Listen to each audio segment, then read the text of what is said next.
Channel আনন্দে স্বাগতম। এই মুহূর্তের গুরুত্বপূর্ণ খবর হলো, আজ কলকাতায় ব্রিগেড ময়দানে অনুষ্ঠিত হলো লক্ষ্যকণ্ঠে গীতা পাঠ। তথ্য সূত্র থেকে জানা যায় 1,37,000 জন গীতা পাঠে অংশগ্রহণ করেন, যা পৃথিবীর ইতিহাসে নতুন ইতিহাস সৃষ্টি করল।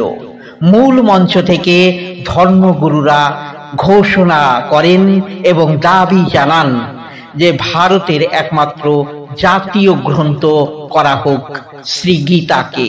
চ্যানেল আনন্দে দেখুন চ্যানেল আনন্দ কর্তৃক ধারণকৃত ভিডিও চিত্র।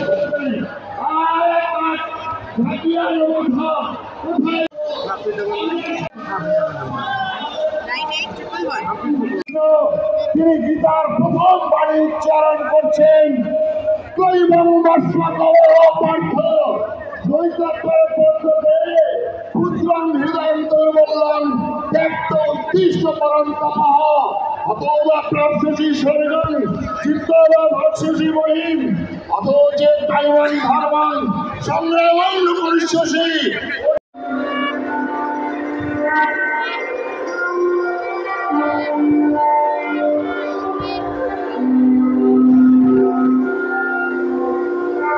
हरे कृष्ण हरे गीता पाठ घरे घरे। हरे कृष्ण हरे हरे।